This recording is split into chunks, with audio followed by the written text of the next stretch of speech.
많은 사람들은 크리스마스가 1년 중 가장 큰 기독교 절기라고 생각합니다. 사실 크리스마스는 예수님의 탄생을 기념하기 위한 것이죠.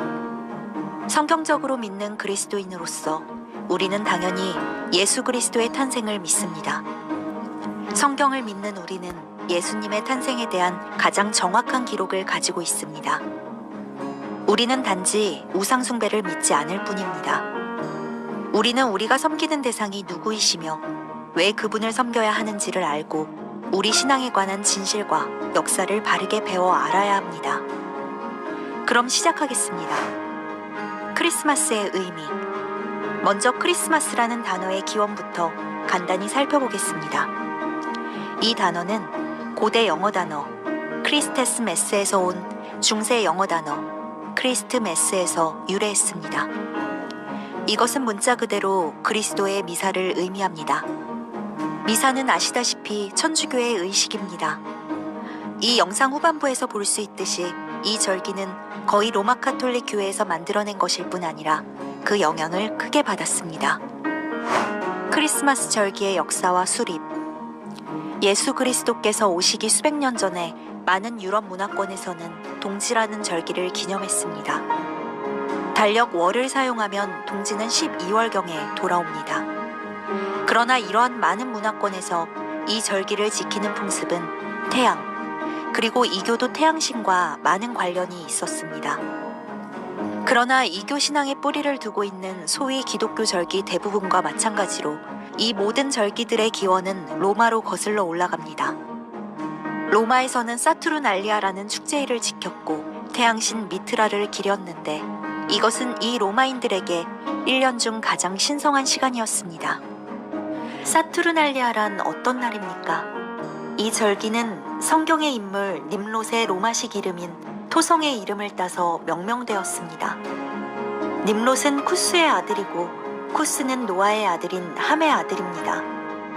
님롯은 자신의 어머니인 세미라미스와 혼인하는 악을 자행했는데 세미라미스는 이슈타르라는 이름으로도 알려져 있습니다.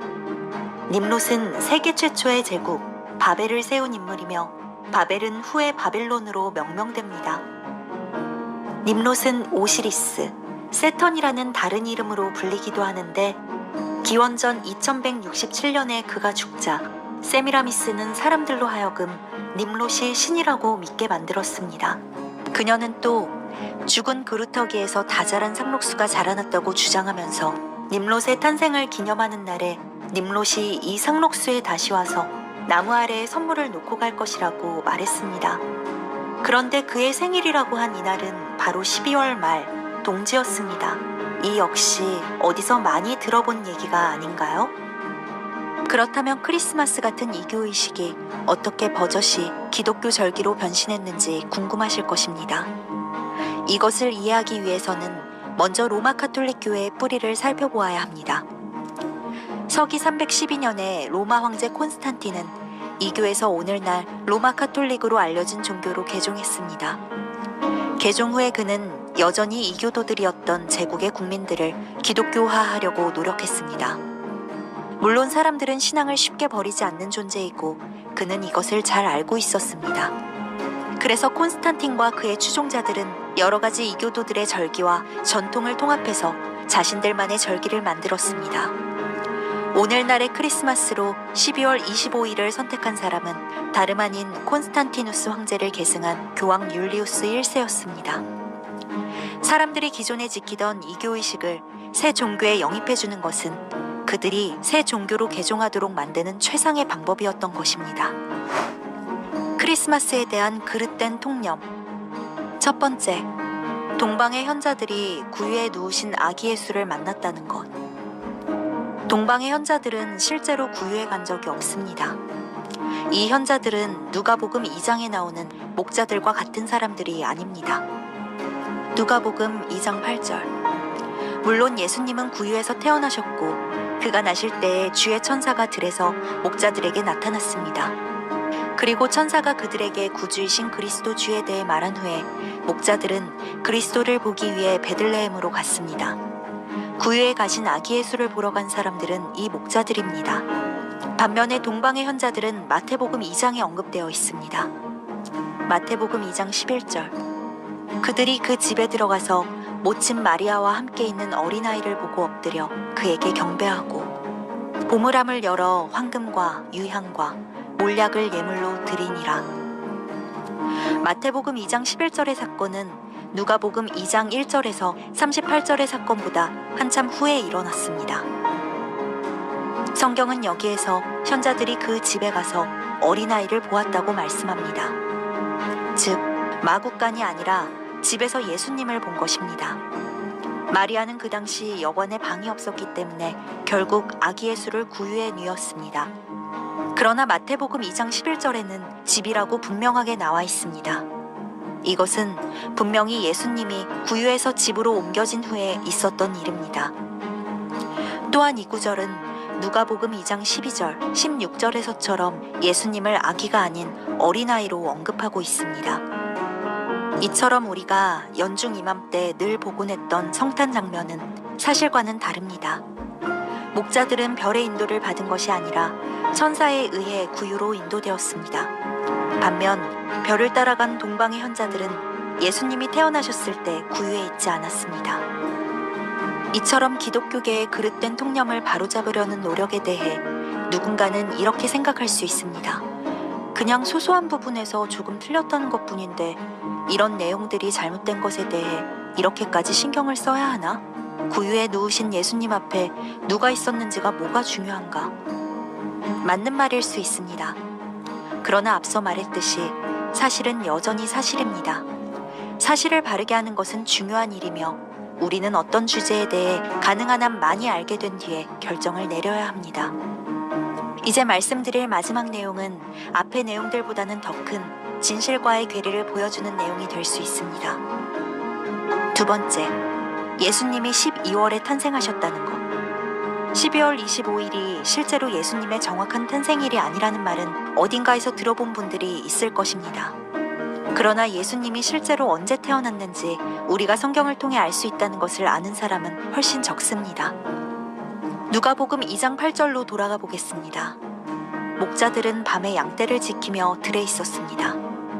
이에 대해 잠시 생각해 보시기 바랍니다. 목자들이 양떼와 함께 밤새 들에 있었다. 1년 중 가장 추운 달 중 하나인 12월의 말입니다. 사람들은 12월에 밖에서 잠을 자지 않습니다. 이 기간 동안 목자들은 양을 헛간으로 몰고 실내에서 잠을 잡니다. 이러한 이유 하나만으로도 겨울이 예수님 탄생의 계절이 될 가능성은 매우 낮습니다. 여기서 좀 더 구체적으로 살펴보겠습니다. 누가복음 3장 21절 22절은 예수 그리스도께서 침례받으시는 것을 언급합니다. 23절에서 우리는 예수님이 30세가 되셨음을 알게 됩니다. 요한복음 1장과 2장을 보면 예수님께서 침례를 받으신 지 몇 달 후에 유월절이 있었다는 것도 알 수 있습니다. 많은 사람들이 알고 있듯이 유월절은 봄이 시작될 때 보통 3월쯤에 지키는 절기입니다. 우리는 주님의 침례와 제1 유월절 사이에 몇 달이 있다는 것을 알고 또 유월절은 항상 봄이 시작될 때 온다는 것도 알게 되었습니다. 그렇다면 이것은 무엇을 의미하는 것일까요? 이것은 예수님의 생일이 봄이 시작되기 최소 2달 전이라는 것을 의미합니다. 그리고 예수님이 겨울이나 가을에 태어나셔야 한다는 것을 의미합니다. 그리고 겨울에는 너무 추워서 목자들이 밖에서 잠을 잘 수 없다는 분석에 근거하여 우리는 예수께서 탄생하신 때가 가을이었을 가능성이 가장 높은 것으로 결론을 내릴 수 있습니다. 하지만 더 구체적으로 확인해서 확실히 알아보겠습니다. 스가랴라는 사람에 대해 보겠습니다. 아비야의 계열이라고 불리는 시기에 천사는 스가랴에게 아들을 낳을 것이라고 알립니다. 이 아들은 침례인 요한입니다. 이 아비야의 계열은 무엇입니까? 간단히 말해서 제사장들의 계열이 모두 다릅니다. 이 계열은 역대기상 24장에 언급되어 있습니다. 이 계열의 목록에서 아비야의 계열은 8번째 계열입니다. 이 계열은 매년 6월과 12월에 2번 진행됩니다. 따라서 기본적으로 이것은 엘리사벳이 침례인 요한을 임신한 것이 6월이나 12월이었음을 의미합니다. 그가 6월에 임신되었다면 9개월 뒤인 3월에 태어났을 것이고 12월에 임신되었다면 9개월 뒤인 9월에 태어났을 것입니다. 성경을 통해 우리는 침례인 요한이 예수님보다 6개월 더 먼저 태어났다는 것을 알 수 있습니다. 누가복음 1장 26절. 여섯째 달에 하나님은 가브리엘을 마리아에게 보내셨는데 이 여섯째 달은 침례인 요한이 임신된 기간 중 여섯째 달을 말합니다. 이뿐 아니라 누가복음 1장 36절은 스가랴의 아내 엘리사벳이 예수께서 잉태되셨을 때 임신 6개월이었다고 말씀합니다. 따라서 이러한 모든 사실을 종합하면 예수님은 9월이나 3월에 태어나셨어야 한다는 결론을 내릴 수 있습니다. 그러면 마지막 질문은 9월이나 3월, 둘 중 무엇인가 아비아의 두 계열 중 어느 것으로부터 계산해야 하는가입니다. 답은 간단합니다. 예수님은 3월에 태어나실 수 없었습니다. 기억하십시오. 3월은 봄이 시작되는 때이며 예수께서 그의 6월절에 돌아가셨습니다. 앞에서 우리는 예수님이 봄이 되기 두세 달 전에 태어나셨어야 한다는 사실을 확인했습니다. 따라서 예수님이 태어나신 시기가 3월이 아니라면 주님이 태어나신 달은 9월이 되는 것입니다. 앞서 말씀드린 것처럼 이 영상은 단지 비판을 위한 비판을 목적으로 한다거나 어원 같은 소소한 사실을 따지기 위해 만든 것이 아닙니다. 부활절이든 성탄절이든 주님을 위해 사용할 수 있는 것이 있다면 사용하십시오. 그러나 이에 대해 자신에게 정직하시려면 역사와 사실을 바르게 알아야 합니다.